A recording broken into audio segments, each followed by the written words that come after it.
નમસ્કાર વિદ્યાર્થી મિત્રો, સંસ્કૃત વિષય અને સંસ્કૃત વિષયની અંદર આજે આપણે એક ટોપિક વ્યાકરણનો મુદ્દો છે, બહુ સરસ મજાનો વ્યાકરણનો મુદ્દો સમજવા જઈ રહ્યા છીએ મિત્રો. અનુસ્વાર અને અનુનાસિક. અનુસ્વાર અને અનુનાસિક જે શબ્દો હોય છે, વર્ણો હોય છે, એને અમુક નિયમો આવે છે અને એ નિયમોને આધારે આપણને 9 અને 10 બંને ધોરણની અંદર, 9મું ધોરણ અને 10મું ધોરણ, આ બંને ધોરણની અંદર આપણને એક પેરેગ્રાફ પૂછાય છે સંયુક્ત વિભાગમાં.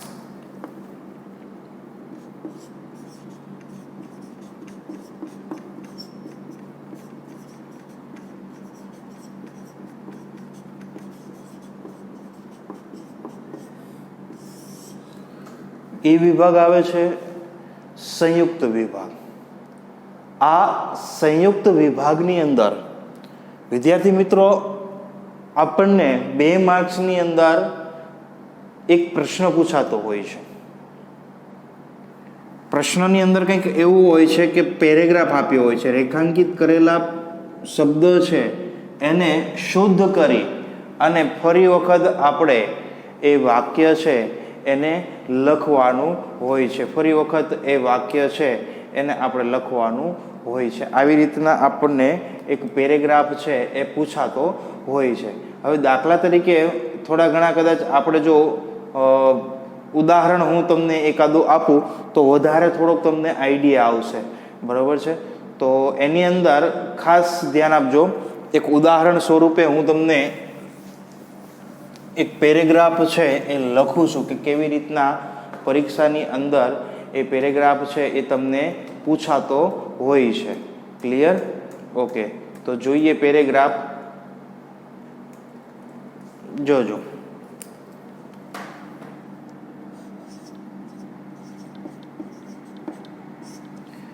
એકદા સિદ્ધરાજ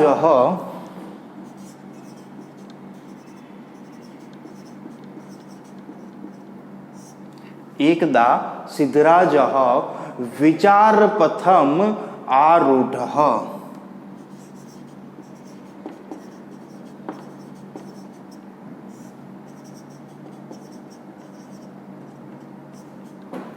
વિચારપથમ આરૂઢ સહ અચિંતયત.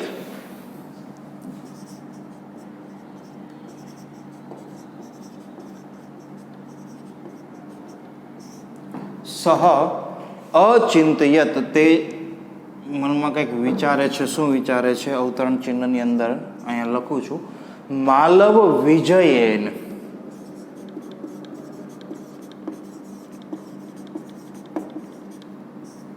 માલવ વિજયેન અહમ ધનસ્ય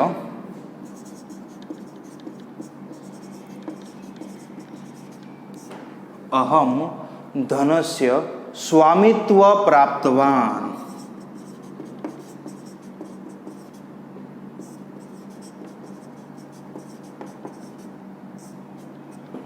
સ્વામિત્વ પ્રાપ્તવાન. તસ્ય ગ્રંથાગારઃ અપી મયા પ્રાપ્તઃ. તસ્ય ગ્રંથાગારઃ અપી તસ્ય ગ્રંથાગારઃ અપી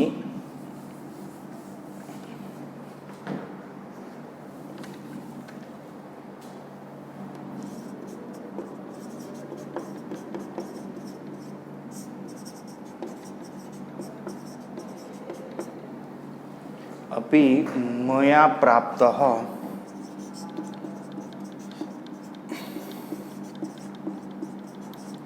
પરંતુ ભોજ વ્યાકરણેન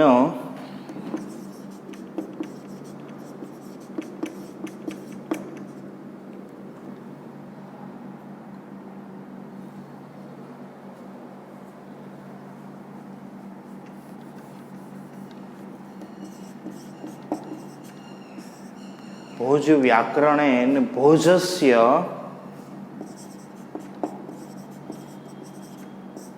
ભોજ વ્યાકરણનો ગ્રંથ હતો ભોજરાજાનો, બરાબર છે. ભોજ વ્યાકરણ ગ્રંથ ભોજસ્ય યાદર્શી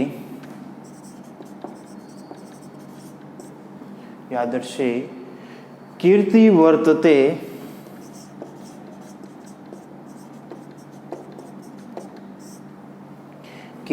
વર્તતે તાદૃશી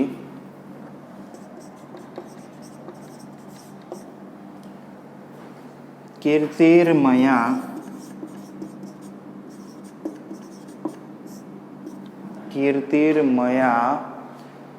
ન પ્રાપ્તા. દાખલા તરીકે આ પેરેગ્રાફ આપ્યો છે આપણને, આપ જોઈ શકો છો આ પેરેગ્રાફ છે. હવે આ પેરેગ્રાફની અંદર ઘણી વખત છે ને આપણને અમુક શબ્દ છે એ આપેલા હોય, બરોબર છે. હવે એ શબ્દ હોય ને એની નીચે ક્યારેક આપણને અંડરલાઈન છે એ આપી દે. શું આપી દે? અંડરલાઈન. સમજાય છે? હા, અંડરલાઈન આપે ને ત્યારે આપણે એ અંડરલાઈન કરેલા શબ્દ, દાખલા તરીકે હું આ શબ્દ છે એની નીચે અંડરલાઈન કરું છું, પણ બોક્સ બનાવું છું એટલે તમને ખબર પડે, બરોબર છે. અહીંયા હું બોક્સ બનાવું છું એટલે તમને ખબર પડે કે આ શબ્દ નીચે અંડરલાઈન કરેલી છે. હવે આ બે શબ્દ અત્યારે ઉદાહરણ સ્વરૂપે મેં તમને આ બે શબ્દ આપ્યા છે, ત્રીજો શબ્દ આ લઈ લઈએ. ચાલો, આ ત્રણ શબ્દ એવા છે કે જેને આપણે આમ જોઈએ ને તો આ રેખાંકિત છે એ 10મા ધોરણની અંદર આવા 4 શબ્દ આપ્યા અંડરલાઈન કરેલા, એમાંથી કોઈ પણ 3 શબ્દ આપણે ભાષા શુદ્ધ કરીને લખવાના, અને એના કેટલા માર્ક્સ હોય છે? 3 માર્ક્સ હોય છે, બરોબર છે. 9માં પણ એવી રીતે પેરેગ્રાફ આપણને 2 થી 3 માર્ક્સમાં પૂછાતું હોય છે. ટોપિક એકદમ સહેલો, 3 માર્ક્સ આપણને મળી જાય. મેક્સિમમ માર્ક્સ છે એ આપણે કવર કરી શકીએ સ્માર્ટ વર્કથી. થોડા ઘણા નિયમો છે એને જો યાદ રાખીએ, બહુ ઇઝી નિયમો છે, એને યાદ રાખીએ એટલે 3 માર્ક આના મળી જાય. મારી વાત સમજાય છે? હવે જો ખરેખર આપણે જોઈએ ને તો સહ છે એ એવી રીતે ન લખી શકાય. સહ છે એ કેમ લખાય? તો આપણને સૌને ખ્યાલ છે કે સ પછી વિસર્ગ આવે. આ સાચો શબ્દ છે, સહ લખવાની રીત આ છે. પછી ગ્રંથાગારની અંદર આપણને સૌને ખબર છે અનુસ્વાર ન આવે, એની જગ્યાએ શું આવે? તો કે ભાઈ ગ્રંથા,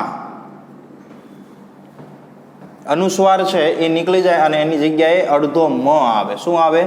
અડધો મ આવી જાય. એટલે અહીં જવાબ જ સીધો લખી નાખું છું.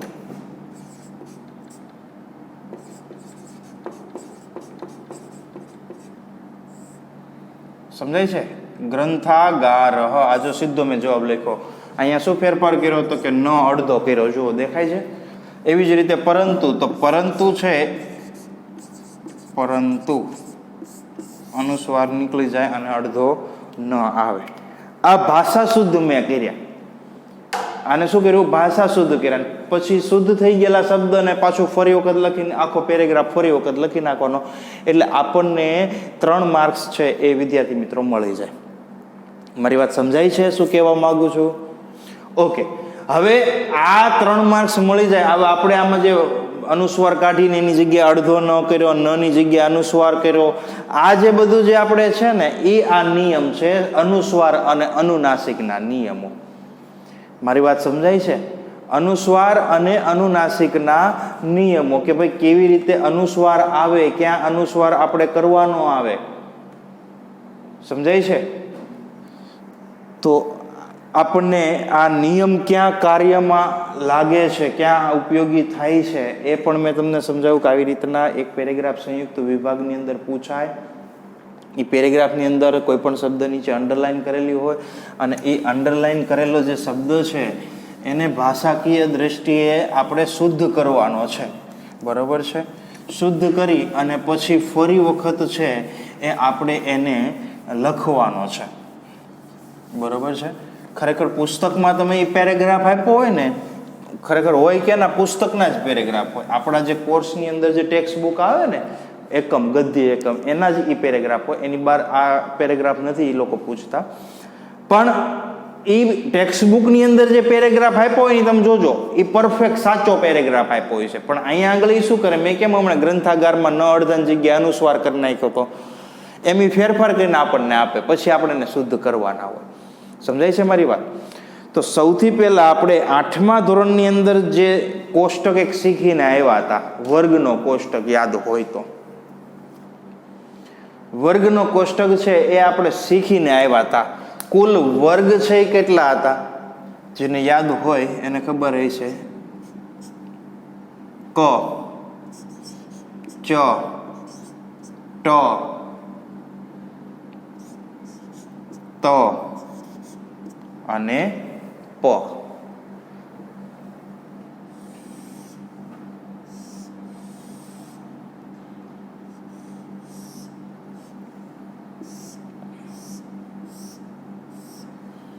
આ શું છે? વર્ગ છે. શું છે? વર્ગ. હવે ક છે તો ક વર્ગની અંદર કયા કયા વર્ણ આવી જાય? તો કે ભાઈ ક વર્ગની અંદર આવે ક, ખ, ગ અને ઘ. પછી આવે ચ વર્ગ. ચ વર્ગની અંદર ચ થી શરૂ કરવાનું. ચ, છ, જ અને જ ને લઈ લઈએ ને, બરાબર છે. જ ને પણ લઈ લઈએ. જ, બરાબર છે. જ્ઞ નથી, જ છે. પછી ટ, ટ, ઠ, ડ, ઢ. પછી ત, ત, થ, દ અને ધ. પછી પ, પ, ફ, બ અને ભ. આ બધા આની અંદર વર્ણ છે એ આવે. હવે વર્ણ આવ્યા એટલે ઘણી વખત આપણે અહીંયા જો તમે જોયું હશે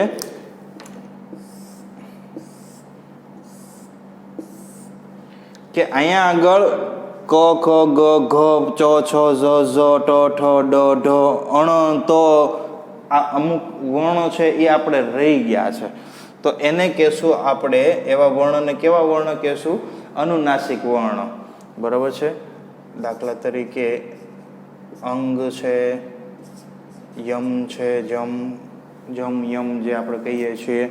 પછી ઢ પછી અણ આવે, અણ. પછી ધ, ન, ધ, ન, પ, ફ, બ, ભ અને મ. આ 5 અનુનાસિક છે. કેટલા અનુનાસિક છે? આ 5 અનુનાસિક છે. હવે કયા વર્ગમાં કયો અનુનાસિક આવે એ આપણને ખબર હોવી જરૂરી છે.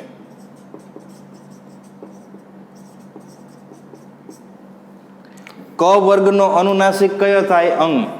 સમજાય છે? ચ નો તો કે જમ, ટ નો તો કે અણ, ત નો તો કે ન અને પ નો તો કે મ. મારી વાત સમજાય છે? આ 5 અનુનાસિક છે. જો યાદ રાખજો, આ કોષ્ટક 8મા ધોરણમાં આપણે શીખી ગયા હતા. વર્ણનો કોષ્ટક ક, ચ, ટ, ટ, પ. બરાબર છે. 5 વર્ગ હતા: દંત્ય, તાલવ્ય, મૂર્ધન્ય, ઓષ્ઠ્ય. સમજાય છે? આ બધું આપણે 8મામાં જે શીખી ગયા ને, આ જ કોષ્ટક છે એ આ અનુસ્વાર અને અનુનાસિકના નિયમો ઉપર કામમાં આવે એવો છે. આની બહાર કાંઈ નથી. મારી વાત સમજાય છે? આ કોષ્ટક છે એ એટલો ઉપયોગી છે. હું જે કહેવા માંગુ છું એ તમે સમજી શકો છો. એટલે આપણે આ વર્ગ યાદ રાખવાનું. ક, ચ, ટ, ત અને પ. આ વર્ગની અંદર કયા વર્ણ આવે અને એમાં કયા અનુનાસિક વર્ણ આવે, ખાસ આ યાદ રાખવાનું છે. મારી વાત સમજાય છે? ત્યારે તમને આ અનુસ્વાર અને અનુનાસિકના નિયમો છે બધા એ કંઠસ્થ થશે.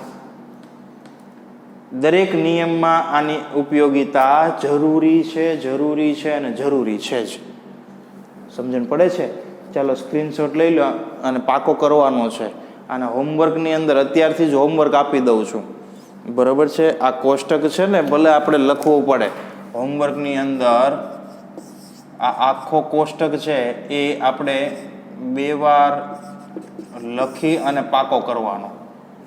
બરાબર છે? આ આખો કોષ્ટક 2 વખત લખીને પાકો કરવાનો છે. આ હોમવર્ક છે, અત્યારથી આપી દઉં છું. મારી વાત સમજાય છે? ઘણા શું છે કે વાટે બેઠા હોય ક્યારે હોમવર્ક આપે, અત્યારથી હોમવર્ક છે કે ભાઈ આ કોષ્ટક આખું 2 વખત લખીને સારા અક્ષરે લખીને પાકું કરવાનું છે, કંઠસ્થ કરી નાખવાનું છે. ક્લિયર? સમજાય છે? ઓકે, તો વિદ્યાર્થી મિત્રો આપણે આગળ વધીએ.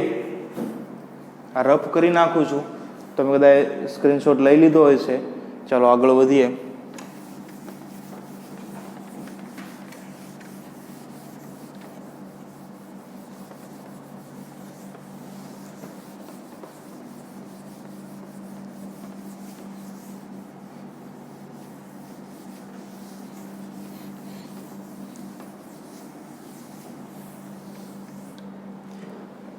અનુસ્વાર અને અનુનાસિકના જે નિયમો છે વિદ્યાર્થી મિત્રો, અનુસ્વાર કોને કહેવાય? તો સંસ્કૃતમાં જે મીંડું મૂક્યું ને આપણે એને અનુસ્વાર કહેવાય. અનુનાસિક જે હમણાં 5 લખ્યા હતા એ અનુનાસિક કહેવાય. તો અનુસ્વાર અને અનુનાસિકના જે નિયમો છે એની અંદર મિત્રો આપણે સૌથી પહેલા અનુસ્વારના જે નિયમો છે એના વિશે આપણે ચર્ચા કરીશું.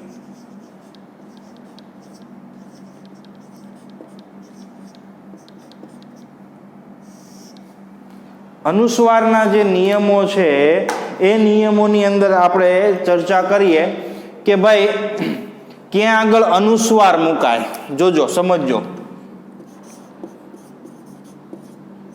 ફલમ એક આમે લખતા હોય છે અને એક ફલમ આમે લખતા હોય છે.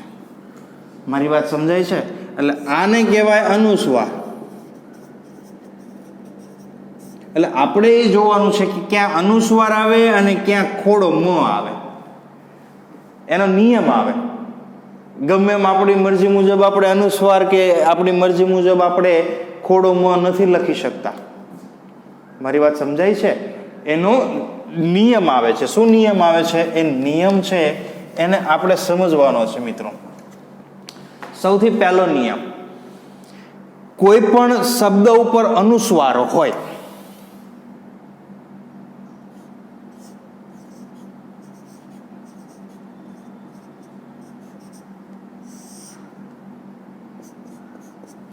નિયમ નંબર પહેલો,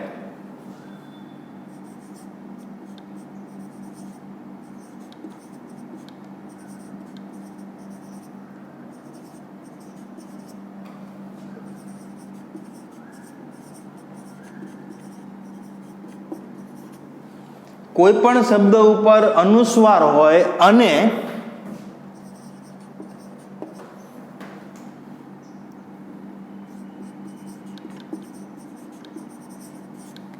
કોઈ પણ શબ્દ ઉપર અનુસ્વાર આવતો હોય અને ત્યાર પછીના જે શબ્દ છે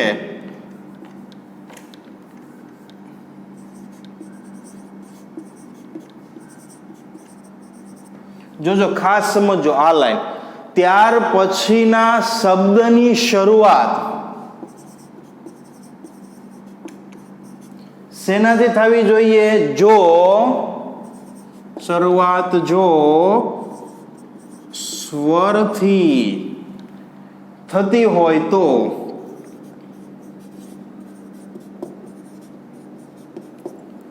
અનુસ્વારની જગ્યાએ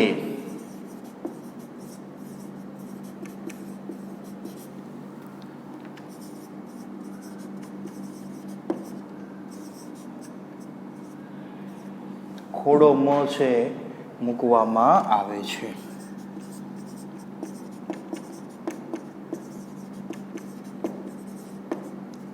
હવે જો મિત્રો આ નિયમને પહેલા તો સમજવાનો છે આપણે. આ નિયમ શું કહેવા માંગે છે?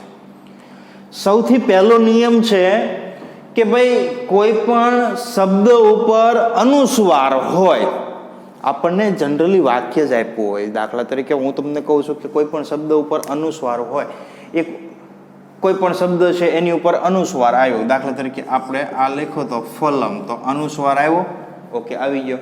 હવે એની પછીનો તરતનો શબ્દ છે એ જોવાનો. પછીનો શબ્દ છે એ તરત જ જો આપણે જોઈએ કે એ ક્યાંથી શરૂ થતો હોય છે, તો કે ભાઈ સ્વરથી શરૂ થતો હોય. બરોબર છે? શાથી શરૂ થાય? સ્વરથી. બરોબર છે?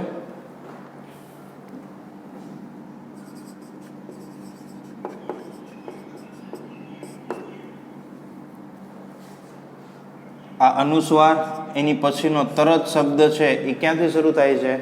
તો કે સ્વરથી થાય છે. અ આ ઈ આ બધું શું કહેવાય? સ્વર કહેવાય. સ્વરથી શરૂ થાય છે તો કે હા. તો અનુસ્વાર કાઢી નાખવાનો અને એની જગ્યાએ તમારે શું કરી નાખવાનું? ખોડો મ મૂકવાનો. એટલે આમ આવે ફલમ અખાદત.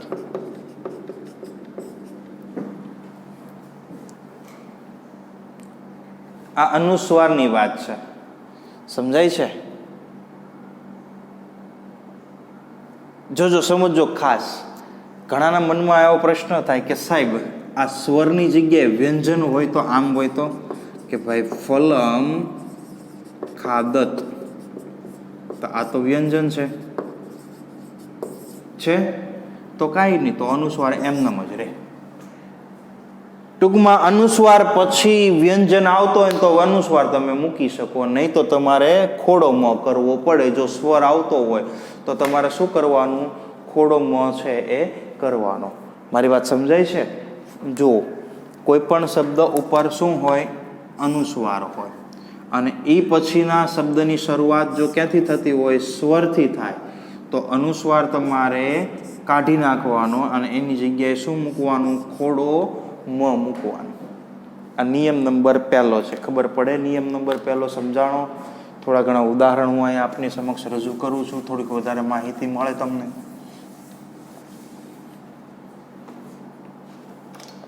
એ લખી જ નાખું છું. બાલહ વાળું લઈ લઈએ, ચાલો. ફલમ વાળું. બાલહ ફલમ અખાદત.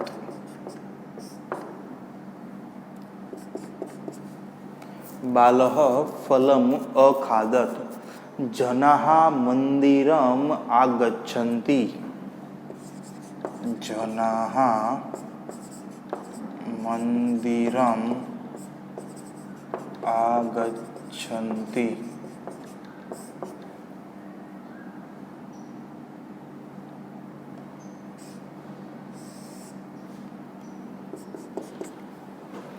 જનાઃ મંદિરમ આગચ્છન્તિ. પછી લઈ લે છાત્રઃ પુસ્તકમ અપઠત.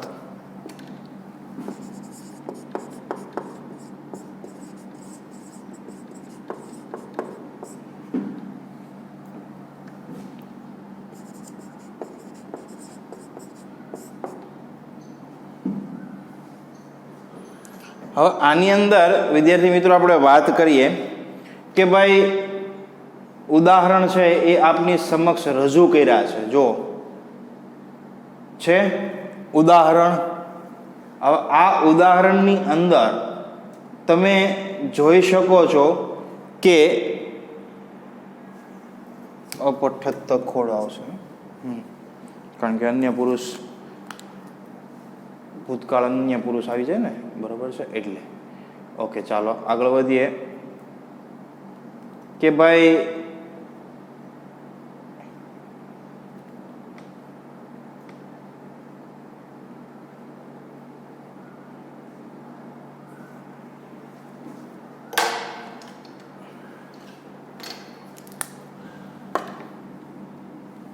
અનુસ્વાર અનુસ્વાર અનુસ્વાર દેખાય છે. હવે એની પછીના જે વર્ણ છે એ તમે જુઓ. સ્વર છે ત્રણેય. આ છે સ્વર. મારી વાત સમજાય છે? તો શું કરવાનું? તો નિયમ છે કે ભાઈ અનુસ્વાર તમારે કાઢી નાખવાનો અને એ અનુસ્વારની જગ્યાએ તમારે શું કરી નાખવાનું? ખોડો મ કરવાનો. એટલે કે બાલહ ફલમ અખાદત.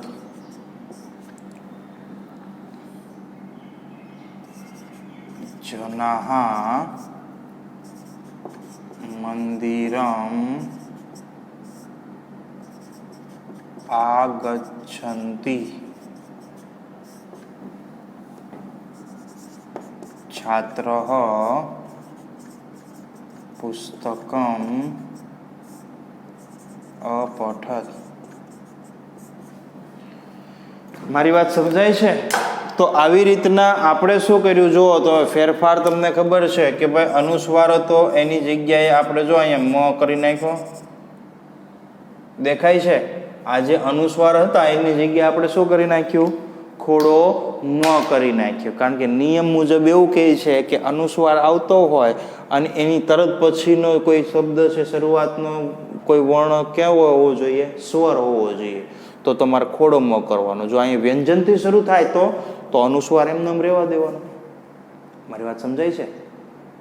જો અહીંયા આગળ અનુસ્વાર હોય અને એની પછી તરત અહીંયા વ્યંજનથી જો શબ્દની શરૂઆત થતી હોય તો તમારે અનુસ્વાર એમને એમ રહેવા દેવાનો.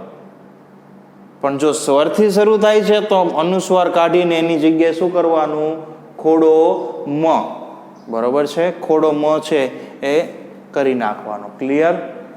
તો ખાસ લખી લ્યો, ચાલો સ્ક્રીનશોટ લઈ લો.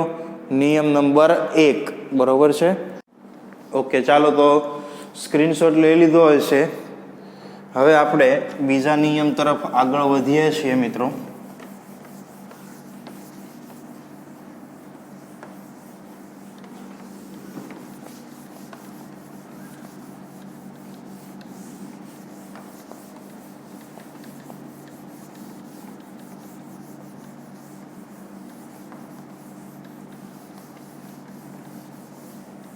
બીજો નિયમ છે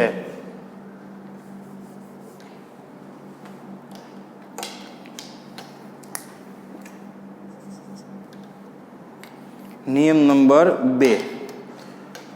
હવે અનુસ્વારની જ વાત કરીએ તો અનુસ્વાર પહેલા નિયમમાં તો વચ્ચે આવ્યો હતો, પણ કદાચ સાહેબ અનુસ્વાર છે એ સાવ છેડે આવી જાય તો શું કરવાનું?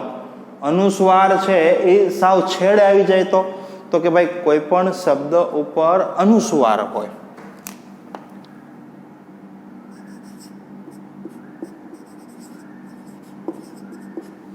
કોઈ પણ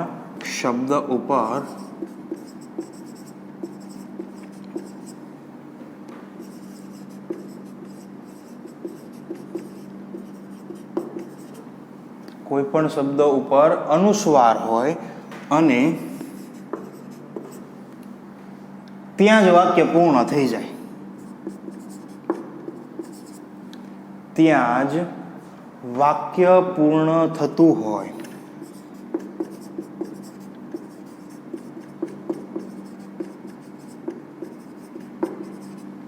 કોઈ પણ શબ્દ માથે અનુસ્વાર આવી જાય અને ત્યાં જ વાક્ય છે એ પૂર્ણ થઈ જાય તો શું કરવાનું? તોય તે અનુસ્વારની જગ્યાએ ખોડો મ કરવાનો.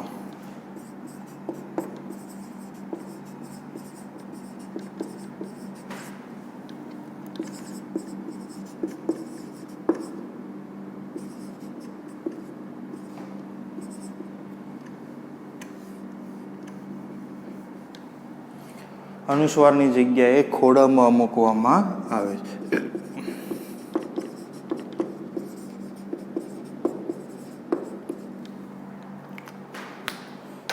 નિયમને સમજીએ મિત્રો. કોઈ પણ શબ્દ ઉપર અનુસ્વાર હોય, અનુસ્વાર આવતો હોય અને અનુસ્વાર આવે ત્યાં જ વાક્ય શું થઈ જાય? પૂર્ણ થઈ જાય. જ્યાં આગળ અનુસ્વાર આવ્યો છે તરત જ વાક્ય પૂર્ણ થઈ જાય છે. અનુસ્વાર આવ્યો એટલે તરત જ વાક્ય પૂર્ણ થઈ જાય છે.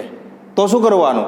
તો અનુસ્વાર છે એને તમારે દૂર કરી અને એની જગ્યાએ ખોડો મ છે એ તમારે કમ્પલસરી મૂકવું જ પડે. સમજાય છે? હવે દાખલા તરીકે હું એમ કહું કે નૃપ રક્ષતી જનમ, નૃપ રક્ષતી જનમ. આ એક સેન્ટેન્સ છે. તમારી સામે એક સેન્ટેન્સ મેં રજૂ કર્યું છે.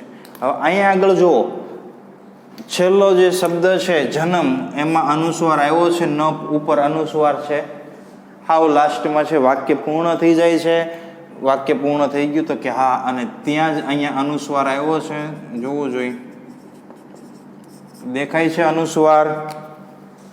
દેખાય છે? તો કે હા. તો શું કરવાનું? તો એ અનુસ્વાર કાઢી નાખવાનું. લાસ્ટમાં ક્યારે અનુસ્વાર રાખવાનું નહીં. એમાં કઈ સ્વર ને વ્યંજન આમાં કાંઈ ન આવે. ટૂંકમાં અંતની અંદર ક્યારેય અનુસ્વાર નહીં લખવાનું, ખોડો મ જ આવે. એટલે નૃપ રક્ષતી જનમ. લ્યો, મારી વાત સમજાય છે? અનુસ્વાર હોય અને ત્યાં વાક્ય પૂર્ણ થઈ જતું હોય તો એ અનુસ્વાર છે એને તમારે દૂર કરવાનું અને એની જગ્યાએ તમારે શું કરવાનું? ખોડો મ કરવાનો. શું કરવાનું? ખોડો મ. ક્લિયર? ઓકે, આગળ વધીએ. એક ઉદાહરણ હજી આપણે લખીએ. રામઃ ગચ્છતિ વનમ.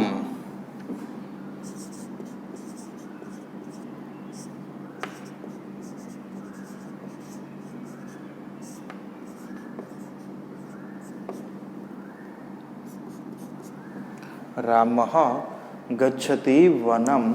પછી કંઈક ઉદાહરણ લખી લઈએ. કવિ લેખતી કાવ્યમ. કવિ લેખતી કાવ્યમ. હવે આની અંદર આપણે એના થોડાક ઉદાહરણો છે એ મેં લખ્યા છે એટલે તમને થોડીક વધારે માહિતી મળે.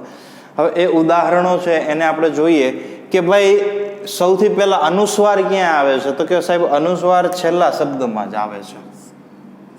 અનુસ્વાર આવે ત્યાં આગળ વાક્ય પૂર્ણ થાય છે. પહેલી વસ્તુ આપણે નિયમ મુજબ જ સમજીએ કે ભાઈ કોઈ પણ શબ્દ ઉપર અનુસ્વાર હોય, અહીંયા આગળ અનુસ્વાર બંને ઉપર દેખાય છે તો કે યસ, હાલો કમ્પ્લીટ અહીં સુધીનું. અને ત્યાં જ વાક્ય પૂર્ણ થઈ જતું હોય, અહીંયા વાક્ય પૂર્ણ થઈ ગયું, વનમ કાવ્યમ પૂર્ણ થઈ ગયું, ઓકે યસ, ચાલો કમ્પ્લીટ. તો હવે શું કરવાનું? તો કે વાક્ય પૂર્ણ થઈ જાય એટલે અનુસ્વારની જગ્યાએ આપણે ખોડો મ મૂકવો પડે. એટલે અહીંયા આગળ આ જે વનમ લખ્યું છે એની જગ્યાએ અનુસ્વાર કાઢીને એની જગ્યાએ ખોડો મ કરવાનો. એટલે સાચું વાક્ય આપણે આવી રીતના લખી શકાય. રામઃ ગચ્છતિ વનમ. કવિ લિખતી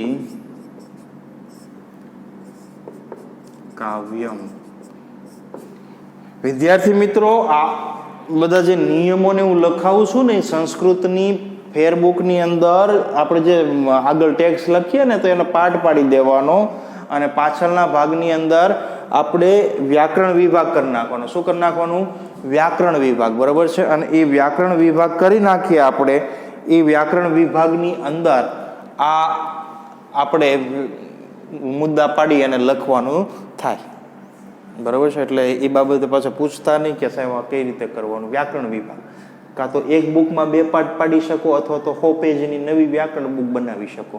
બરાબર છે? 9મું અને 10માં 2 ધોરણની અંદર આ વ્યાકરણ ઉપયોગી છે. ઓકે, હવે આપણને પરીક્ષામાં કેવું આપ્યું હોય એ તમને હું કહું, સમજજો ખાસ. પરીક્ષાની અંદર આપણને આવા વાક્ય આપે, દેખાય છે બ્લુ માર્કરથી મેં લખ્યા છે, નૃપઃ રામ કવિ, આવી રીતના આપણને આપે. અને પછી અહીંયા કેમ મેં અંડરલાઈન કરી, જો જનમ વનમ કાવ્ય નીચે અંડરલાઈન કરી, એમ એ અંડરલાઈન કરે.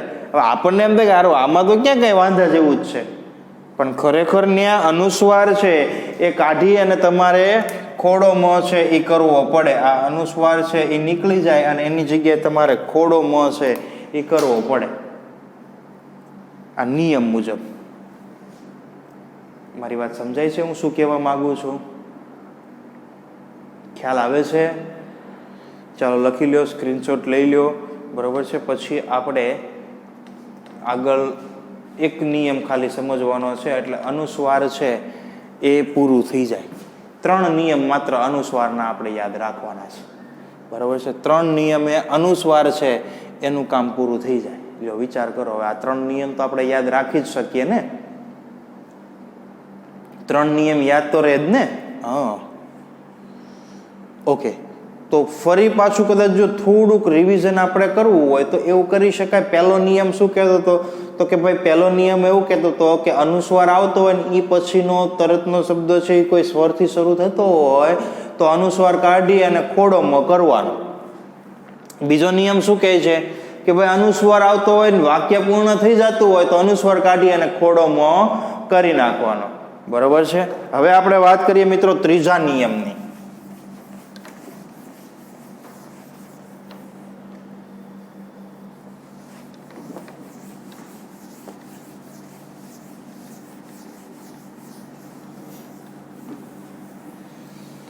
પેલો કોષ્ટક મેં હમણાં જે તમને લખાયો હતો ને વર્ણ અનુનાસિક વાળો, એ અનુનાસિકના નિયમોમાં એ બહુ ઉપયોગી છે. એટલે જ આજનું હોમવર્ક મેં અહીં આપ્યું, કારણ કે નેક્સ્ટ પીરિયડમાં એ અનુનાસિકના હું નિયમ કરાવીશ ને ત્યારે એ કોષ્ટક છે વર્ગવાળો કચટટ પ એ જોશે, તમારે પાકો કરી નાખવાનો છે તો જ તમને વધારે સારી રીતે સમજાશે.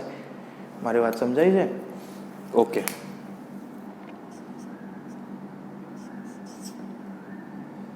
અનુસ્વાર છે એનો ત્રીજો નિયમ. હવે અનુસ્વારનો ત્રીજો નિયમ શું કહે છે કે ભાઈ કોઈ પણ શબ્દના અંતે, દાખલા તરીકે ખોડો મ આવે છે, જોજો સમજો, ઓ એકબીજાની સાથે રિલેટેડ છે એટલે તમને ખ્યાલ આવી જશે તરત. કોઈ પણ શબ્દના અંતે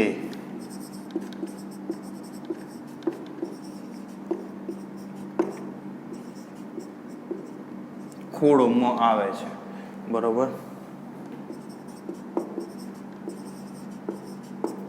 કોઈ પણ શબ્દના અંતે ખોડો મ હોય અને ત્યાર પછીના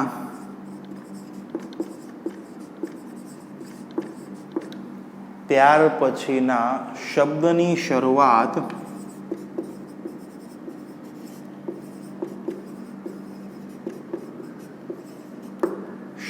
શરૂઆત જો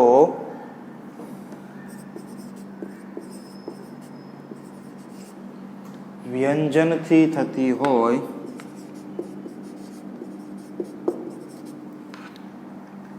તો ખોડો મ છે એની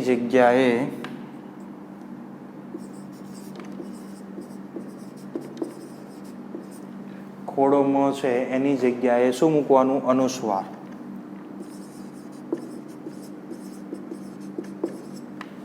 અનુસ્વાર મૂકવામાં આવે છે.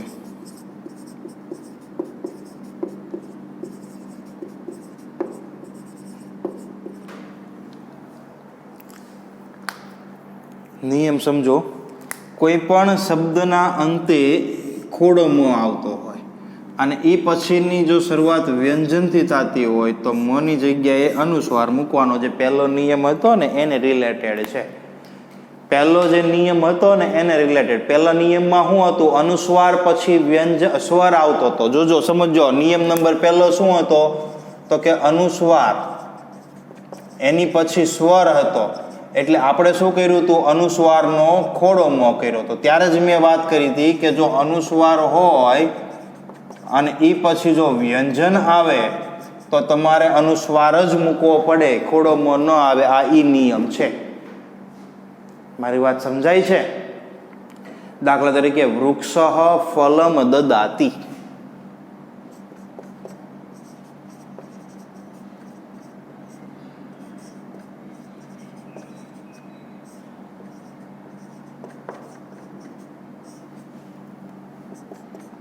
વૃક્ષ ફલમ દદાતિ. બરોબર છે. સીતા મૃગમ પશ્યતિ.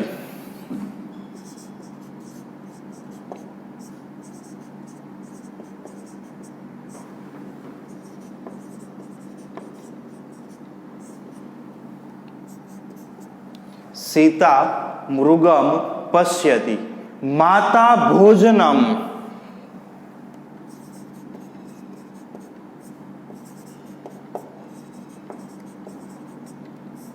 માતા ભોજનમ ગચ્છતિ.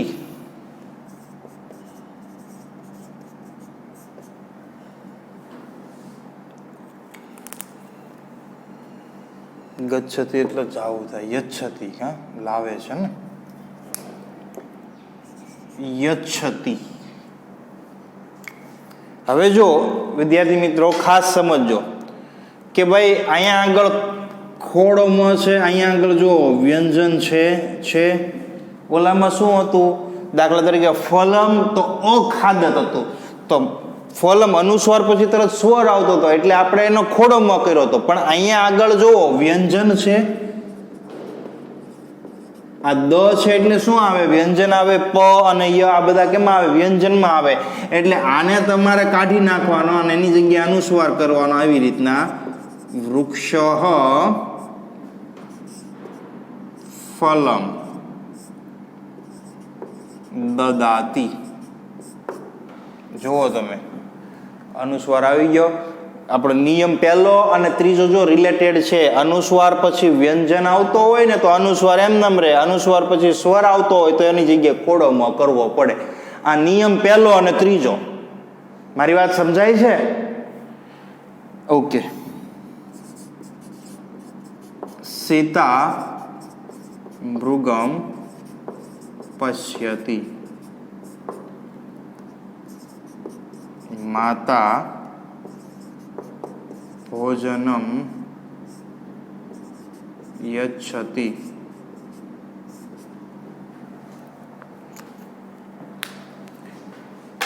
ચાલો તમે જોઈ શકો છો કે ભાઈ નિયમ પહેલો શું કહેતો હતો, નિયમ પહેલો એવું કહેતો હતો કે ભાઈ અનુસ્વાર હોય અને અનુસ્વાર પછી જો સ્વર આવી જાય તો તમારે શું કરવાનું, અનુસ્વારની જગ્યાએ ખોડોમાં કરવાનો. નિયમ નંબર 3 શું કહે છે કે ભાઈ અનુસ્વાર હોય, સોરી અનુસ્વાર ન હોય, ખોડોમાં હોય પણ એની પછી વ્યંજન આવતો હોય એટલે તમારે અનુસ્વાર કરી નાખવાનો. ટૂંકમાં એક વસ્તુ યાદ રાખવાની પહેલો અને ત્રીજો નિયમમાં કે અનુસ્વાર હોય ને અને એની પછી જો વ્યંજન આવતો હોય ને તો જ અનુસ્વાર આવે, સ્વર આવી જાય ને તો એની જગ્યાએ ખોડોમાં કરી નાખવાનો. ક્લિયર? અને બીજા નિયમની અંદર આપણને સૌને ખબર છે શું હતો બીજો નિયમ, કે ભાઈ લાસ્ટમાં ક્યારેય અનુસ્વાર આવે નહીં.